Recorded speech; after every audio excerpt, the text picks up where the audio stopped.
In Russia, more than 1,000 protesters were arrested today, just days before Vladimir Putin's inauguration. Russia, and specifically President Putin, has been having a very chaotic time recently. While one aspect might be in long term to Russia's favor, another is definitely not something that can continue to stand for them. That being the escalating energy crisis that has now begun to morph into a potential famine due to issues with crops. Let's discuss the situation that could play into Russia's favor first if things don't change. Georgia. Tbilisi, Georgia is currently facing mass protests, and some would even call them riots, over what they view as a major corruption of their government and a pro-Russian party retaining its power as of the October 26, 2024 parliamentary election and the October 4, 2025 municipal election. The situations have become extreme as water cannons and various other techniques and technologies are being used on protesters to quell them. The crowd of Navalny supporters showed up this afternoon in what's become a ritual of defiance. Spurred on by opposition parties who view the election as illegitimate. The situation is starting to mirror Crimea in 2014, but in Georgia. A large section of the population of the country wanted to and intended to join the EU, something the party seemed willing to push for. However, this party outright lied and betrayed everyone by stalling these talks.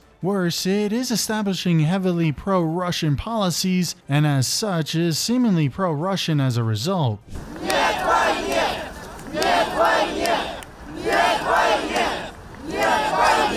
Though not going as far as they did in Ukraine by wanting a referendum. Yet over the many years, the party has also had several mafia-linked ties, which it has used to intimidate voters as well as rule the country. The Georgian Dream Party has ruled in Georgia since 2012, which is why anger has boiled over to this point. Those dissatisfied with the status quo, as well as the shifting toward more pro-Russian policies, have led the youth, especially Gen Z, toward anger and resistance.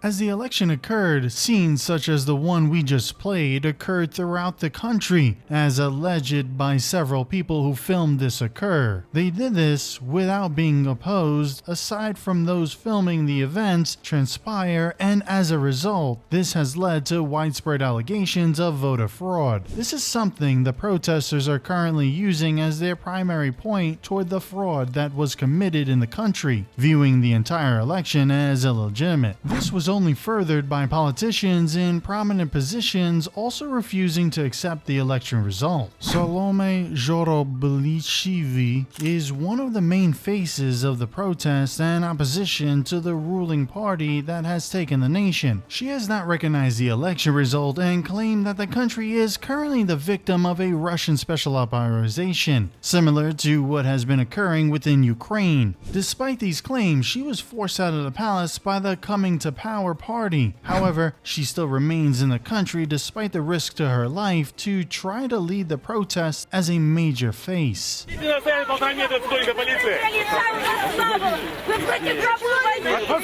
One of the primary things that has outraged people was what has been called the Russian law. It is called this due to a similar law in Russia that is in place, which is used to silence independent media in Russia itself. The law states that if NGOs and other nonprofits receive more than 20% of funding from abroad, they must register and be seen publicly as pursuing the interest of a foreign power. In 2023, they tried this law as well, but failed as they were forced to withdraw it. The issue primarily concerns what constitutes a foreign power and the arbitrary 20% rather than a half requirement, which means that a majority of outlets and organizations would fall under this category, allowing for delegitimization. This is also heavily against what those protesting stand for, as they want to join the EU and be more connected with it and the world in turn as a result. As stated previously, Georgian Dream had promised to pursue negotiations to join the EU. In fact, they had gained candidate status in December 2023.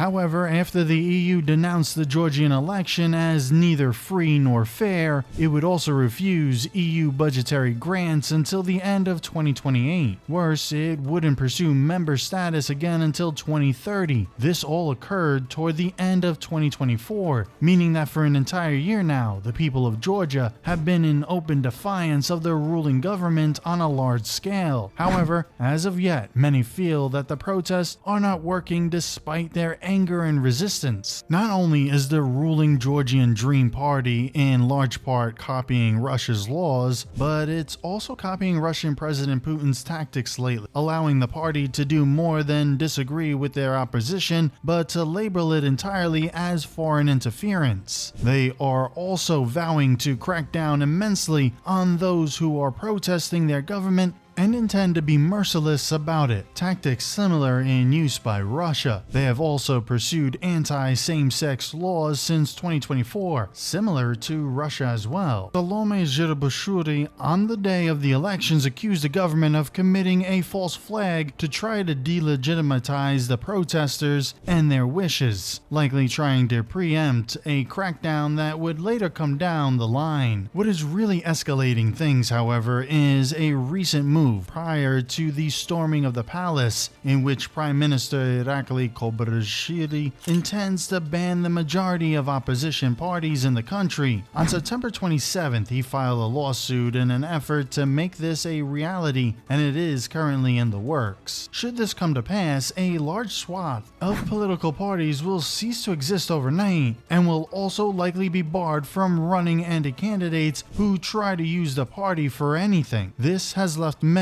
in the country with a do-or-die attitude, as their political aspirations might soon come to an end if they do not enact the change they want very soon. Irakli Kobarashvili, the leader of Georgia through his party, has not only vowed to crack down on the protests that have been occurring, but he has also blamed the EU directly for meddling, in fact calling out members directly, such as EU Ambassador Pavel Herzinski, demanding that he condemn direct riots as the presidential palace had been stormed. While President Putin likely smiles at the escalating situation in Georgia, he faces a growing crisis of his own, as the fuel shortages has now started to further show cracks in not only the country's stability, but their economy itself. Russia's general refinery capacity for energy is now down 40% nationally. This is massive and going beyond a crisis now, resulting in Russia having to make moves of desperation. Russia has turned to China as a result,